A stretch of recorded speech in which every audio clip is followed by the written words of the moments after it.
Hello बच्चों, कैसे हैं आप सब। Welcome to my channel learn with fun. तो बच्चों, लास्ट वीडियो में हमने क्लास 6 में एक वीडियो अपलोड किया था जिसमें हम लोगों ने ऑब्ज़र्व किया था कि कैसे रेनबो फॉर्म होता है। हाँ, कैसे बल्ब मतलब सर्किट कंप्लीट होता है तो बल्ब जल उठता है। और क्या पता किया था कि सनलाइट की हेल्प से आइस मेल्ट कैसे हो जाती है, आयरन रस्ट कैसे हो जाता है। तो बच्चों, आगे हम लोग भी कुछ और ऑब्जर्वेशन चलो फाइंड आउट करते हैं, कुछ और चीज़ों को ऑब्ज़र्व करते हैं और उनके रीजंस फाइंड आउट करते हैं, है ना, कि ये काम कैसे होते हैं। तो जैसे आपकी एनसीईआरटी में बच्चों कुछ पॉइंट्स गिवन हैं कि why grains of sand are so tiny, मतलब जो ये मिट्टी है इसके ग्रेन्स पार्टिकल छोटे छोटे जो हैं वो इतने छोटे कैसे हो पाते हैं। हाँ, और उसी जगह दूसरी बात करें तो why mountains are so high, mountains जो हैं वो इतने बड़े बड़े कैसे हो जाते हैं। Leaves of the grass are green in colour, ये कैसे होते हैं। Forest are so vast, why forest are so vast, मतलब इतने बड़े बड़े फॉरेस्ट कैसे जनरेट हो जाते हैं। तो बहुत ढेर सारे रीज़न हैं, ये छोटी छोटी बातें हैं, ये आप ऑब्ज़र्व करें तो आपको क्या पता चलेगा कि सैंड के जो पार्टिकल छोटे कैसे होते हैं। तो बच्चों, इसके पीछे बहुत सा समय लगता है, मिलियंस ऑफ ईयर्स लगते हैं। जो सैंड है ये हमेशा से छोटी या दुबले पतले ये छोटे से पार्टिकल से मिलकर के नहीं बनी हुई है ना। ये क्या होते हैं, बहुत बड़ी बड़ी सी रॉक्स हैं और इन पे ढेर सारा प्रेशर टेम्परेचर पड़ने से ये क्या होते हैं, छोटे छोटे पीसेस में टूटते जाते हैं। और फिर इसके ऊपर नई लेयर और जम गई तो फिर से ढेर सारा प्रेशर और टेम्परेचर आया तो जो नीचे सबसे नीचे वाली लेयर के पीसेस हैं वो और छोटे छोटे हो गए। ढेर सारा प्रेशर किसी पे डालेंगे तो वो टूटेगा ना। वैसे ही रॉक्स के साथ भी होता है कि वो छोटे छोटे पीसेस में ब्रेक डाउन होते जाते हैं और लास्ट में इतने छोटे पतले महीन से पीसेस हो जाते हैं जिनसे सैंड जनरेट हो जाती है। और इसी सैंड में फिर से ढेर सारे पेड़ पौधे ग्रो करते हैं, हम लोग रहते हैं, एनिमल्स भी रहते हैं। तो इस तरह से सैंड बनती है। नेक्स्ट रीज़न अगर देखा जाए बच्चों की, how mountains are so high, हाँ, ये कैसे इतने बड़े बड़े बन जाते हैं। तो बच्चों, earth surface is always changing, हमेशा चेंज होते रहता है ना। कभी कभी इसमें कुछ ढेर सारी जो इसकी प्लेट्स हैं अर्थ सरफेस की, ये जो अर्थ के अंदर का पोर्शन है उसमें ढेर सारे फोर्सेस वर्क कर रहे होते हैं। ये आपको आगे और बताया जाएगा डीपली। तो ये जो फोर्सेस होते हैं ये जो हमारी अर्थ सरफेस है इसको पुश करते हैं पुल करते हैं एक दूसरे के अगेंस्ट, जिसकी वजह से इसमें क्रम्पेल्स आते हैं और कहीं कहीं पे राइज आते हैं। तो इस वजह इसकी प्लेट्स कहीं कहीं पे क्रम्स होती हैं, राइज होती हैं, क्रम्स होती हैं, राइज होती हैं। तो जो प्लेट ये राइज ऊपर की तरफ बढ़ती है वो माउंटेन में कन्वर्ट हो जाती है और ये माउंटेन फिर इसमें और ढेर सारी ऐसे ही नीचे से लेयर ऐसे ही राइज होते जा रही, बढ़ते जा रही है और ऊपर की तो ऐसे बड़ी है तो फिर वो बड़े बड़े धीरे धीरे धीरे करके बहुत बड़े होते जाते हैं। अब आते हैं पत्तियों का कलर की बात करें तो एक ग्रीन कलर का पिगमेंट होता है, सबको पता है, उसका नाम क्या है, क्लोरोफिल। क्लोरोफिल की हेल्प से पौधे जो प्लांट्स हैं या ट्रीज़ हैं सनलाइट और CO2 और वाटर की प्रेजेंस में अपना फूड जनरेट करते हैं जिसे स्टार्च कहते हैं। तो ये जो पिगमेंट है ग्रीन कलर का, ये तो एक तो फूड बनाने में पौधों की हेल्प करता है जिससे वो ग्रो करते हैं और सारे अपने काम करते हैं। और इसी पिगमेंट की ही वजह से जो लीव्स का कलर है और या फिर जो नई नई आप देखो डालियाँ वगैरह होती हैं जिससे लीव्स जुड़ी होती हैं वो सब ग्रीन कलर की होती हैं। ठीक है। अब फॉरेस्ट बच्चों, फॉरेस्ट पे चलो देख लेते हैं। वो इतने ज़्यादा मतलब इतना ज़्यादा जो फॉरेस्ट है वो उस वहाँ पे इतने ज़्यादा पेड़ कैसे एक साथ बड़े हो जाते हैं, या इतने बड़े एरिया में इतने ढेर सारे पेड़ कौन लगाता है।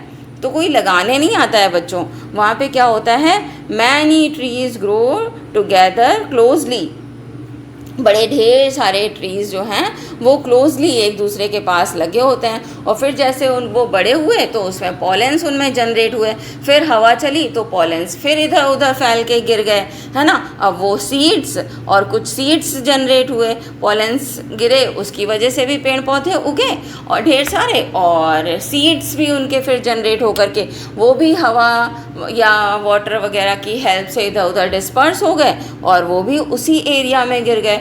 तो ऐसे करके बच्चों प्रोसेस के थ्रू ढेर सारे एक पर्टिकुलर एरिया में ट्री लग जाते हैं और इससे क्या होता है, वो एरिया फिर फॉरेस्ट में कन्वर्ट हो जाता है। ठीक है, तो आज हम इन बातों को ऑब्ज़र्व करके हमें क्या पता चला कि देखिए कहीं कहीं पे तो देखो सैंड पार्टिकल्स कितने छोटे हैं, माउंटेन्स कितने बड़े हैं, ग्रीन कलर है लीव्स का, तो इन सब के पीछे बच्चों साइंस ही है।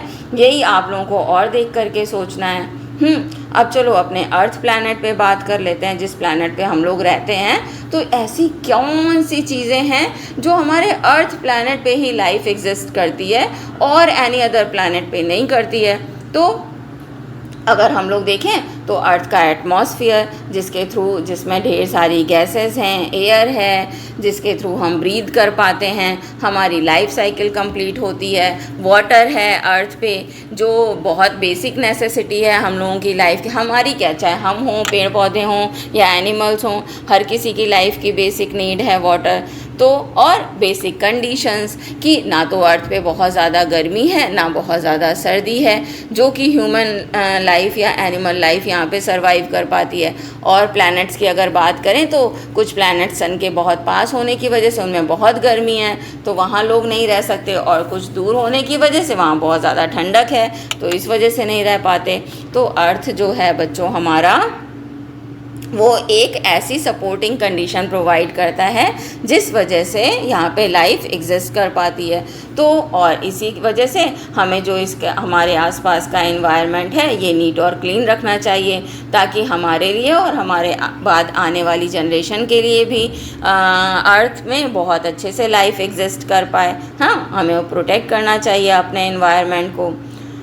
और अगर बात करें तो एक छोटा सा सीड है वो कैसे बड़े प्लांट में कन्वर्ट हो जाता है ना? ये आपने कभी देखा? ये तो आप लोग प्रैक्टिकल भी कर सकते हैं कि कोई भी चने का या दाल का छोटा सा बीज लीजिए और अपने घर के पास जहाँ पे भी, या पार्क में किसी ऐसे एरिया में जहाँ पे बच्चे या जानवर आके उस चीज़ को ना परेशान करें, आप वहाँ पे उसको डाल के ग्रो करिए और ऑब्ज़र्व करिए कि कैसे कैसे उसमें क्या क्या चेंजेस आ रहे हैं और एक सीड कैसे प्लांट में कन्वर्ट हो जा रहा है। तो सबसे पहले इसमें जर्मिनेशन होता है। जर्मिनेशन में सीड से एक रूट और शूट सिस्टम बाहर निकलता है। शूट जो ऊपर आ जाता है उसे शूट सिस्टम कहते हैं, ग्राउंड के ऊपर, और जो ग्राउंड के नीचे रहता है वो रूट सिस्टम, उससे रूट्स जनरेट होते हैं। हाँ, और फिर जब ऊपर आता है ग्राउंड के ऊपर छोटा सा प्लूम्यूल, फिर उसमें से स्टेम जनरेट होता है, लीव्स जनरेट होती हैं और वो धीरे धीरे करके प्लांट में कन्वर्ट हो जाता है। लेकिन ऐसा होने के लिए उसे essential sunlight, air, water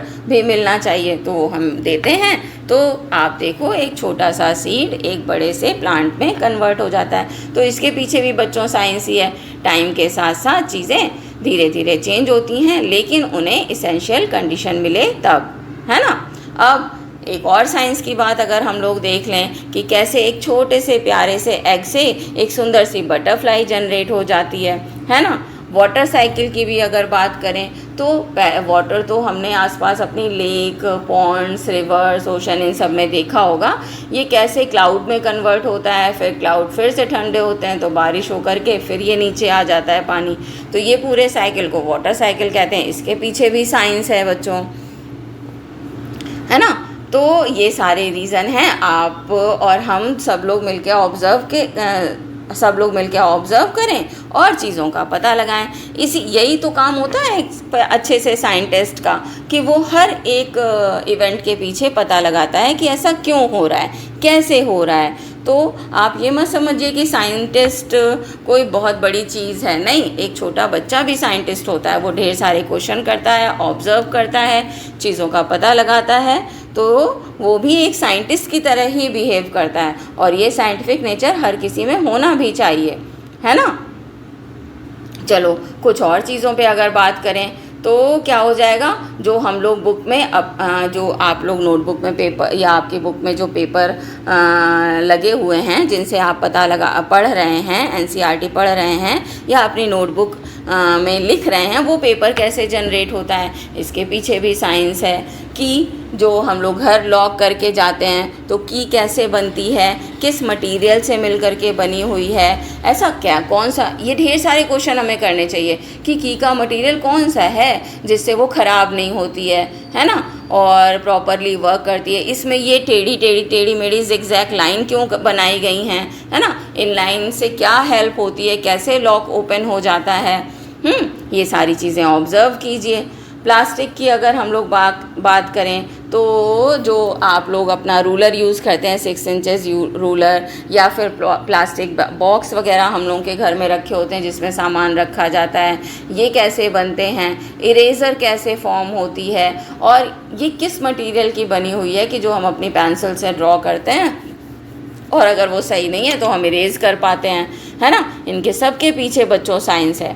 magnet, एक छोटा सा मैग्नेट कैसे आयरन को अपनी ओर अट्रैक्ट कर लेता है, इसके पीछे कौन सी साइंस है। देखिए आप दूर से थोड़ा पास में ले जाएं, आयरन, निकल या कोबाल्ट से बने मटेरियल से, कोबाल्ट वाले मटेरियल से बनी हुई चीज़ों के पास अगर मैग्नेट हम लोग ले जाएं तो देखिए क्या होता है, मैग्नेट अपनी ओर अट्रैक्ट कर लेता है और हम लोग कहते हैं देखो ये इसमें चिपक गया।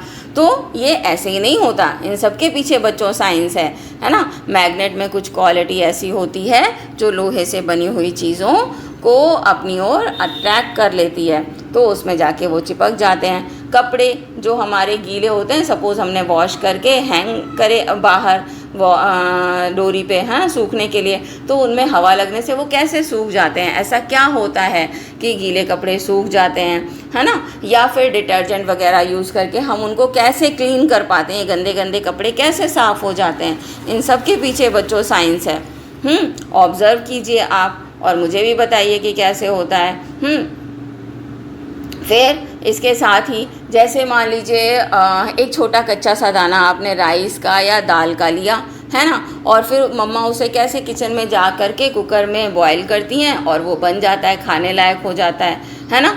तो इसके पीछे कौन सी साइंस है। या फिर कभी कभी क्या होता है कि आपने सोचा है कि ये दाल वगैरह अगर उसमें पानी ज़्यादा हो जाए तो बाहर कुकर से निकल करके जब सीटी आती है तो पूरी की पूरी बाहर फैल जाती है, ऐसा क्यों होता है। तो इसके पीछे भी रीज़न है कि वो जिससे भी मिल कर के बनी हुई है मटेरियल, वो उसमें पानी की मात्रा जब ज़्यादा हो जाती है तो वो बाहर दाल स्प्लिट आउट हो जाती है, ठीक है।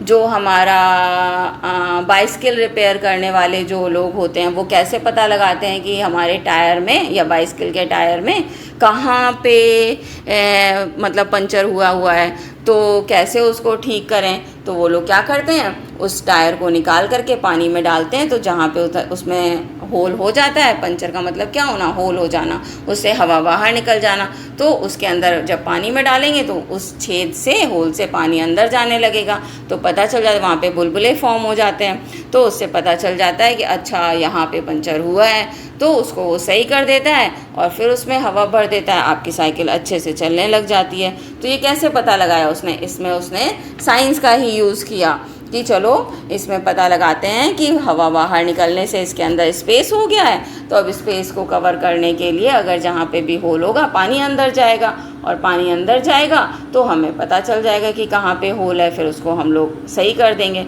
तो देखिए आप छोटी से छोटी चीज़ें जो भी हैं, सारी चीज़ों के पीछे कहीं ना कहीं किसी ना किसी तरीके से साइंस ही वर्क करती है।